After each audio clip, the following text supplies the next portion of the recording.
At least 3 cruise ships did not dock in Ketchikan today due to weather. Norwegian Cruise Line and Holland America Line confirmed that to us this afternoon. This is a time lapse from the last few hours. There may be some sunshine, blue sky in some areas of southeast Alaska this afternoon, but it's the calm between storms. We've got meteorologist Jackie Purcell saying now there's high wind and rain still working its way through the region tonight.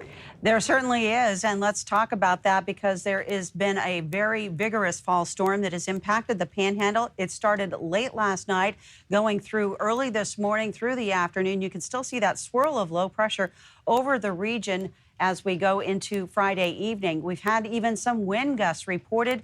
They've been very strong and are still expected to be anywhere from 60 to 80 miles per hour. Again, that high wind warning is expected to go through at least 7 p.m. tonight.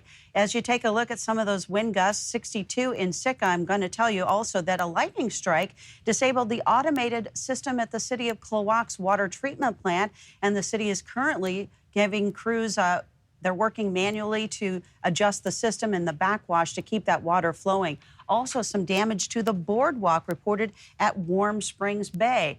Back into the expected rainfall. It's coming again Saturday night into Sunday, and it could be inches worth again to a region that has already been soaked by numerous rounds of wet weather. So one storm system moves out, but then quickly on its heels, that second storm system will move in by late Saturday night. Overcast skies by contrast here in the Anchorage area. We're at 47 degrees, and they've had a little light snow in the Fairbanks area.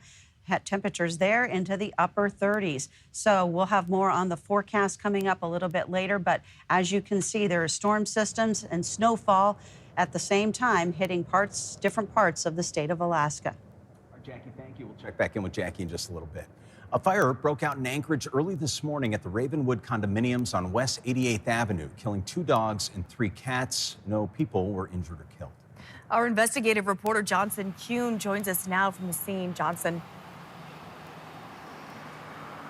Yeah, that's right, guys. We're here at the Ravenwood condominiums. As you mentioned, that fire was early this morning, about 1 a.m. Fire department says it took about an hour to put out.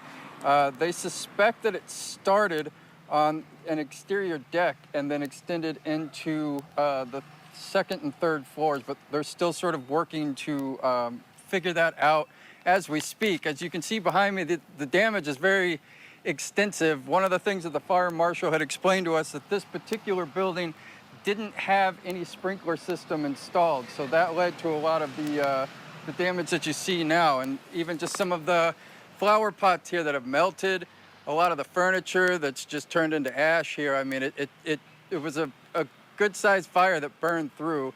And as we spoke with the fire marshal earlier today, he says that they're still working to determine the cause of that fire. And as bad as it looks, you know, something that they had mentioned, it could have been a lot worse if Anchorage police hadn't been we're still working to see if they were in the area or why they were exactly here, but they were able to make a swift interaction and help it sort of not get worse than it appears to be. But here's a little bit of what the fire marshal said earlier today about that damage specifically. Well, it's pretty extensively damaged. We started on this side of the building, and fire made a run for the entire building and the second and third floors all the way to the top. Pretty high volume of fire that moved through there. The whole building is not habitable right now, so I think there were over 40 people displaced, maybe over 30 units in this building. And Anchorage Police Chief Sean Case also issued a statement today saying that he applauded the swift response from officers and thanked them for keeping the community safe. We're also told by Red Cross Alaska if anybody is still in need of help or assistance, they can reach out, and we've made that information available on our website and mobile app. Johnson Kuhn, Alaska's news source. Johnson, thanks so much. The man accused of hitting and killing a woman last weekend near the corner of Northern Lights and Minnesota has now been charged with murder. The man, Joshua Vargas, was in court today and pled not guilty. His previous charges included manslaughter and DUI. We have more details on this case on our website. Well, Anchorage has been seeing a growing number of people being hit and killed by vehicles. APD telling our Georgina Fernandez today substances are linked to many of the fatalities this year. Over the last few years, Anchorage has seen an increase of pedestrians being hit and killed by vehicles. Last year, we saw 15 deaths. That's the highest Anchorage has seen in a decade. But this year, so far, 11 people being killed by these types of collisions. Now, according to Anchorage Police Department, impairment is a common trend through the deaths we saw this year for both drivers and pedestrians. According to the department, around 40% of drivers had consumed an intoxicating substance. Meanwhile, for pedestrians killed, that number jumps to around 85%. Impairment is resulting in poor decision making, which is resulting in fatal collisions.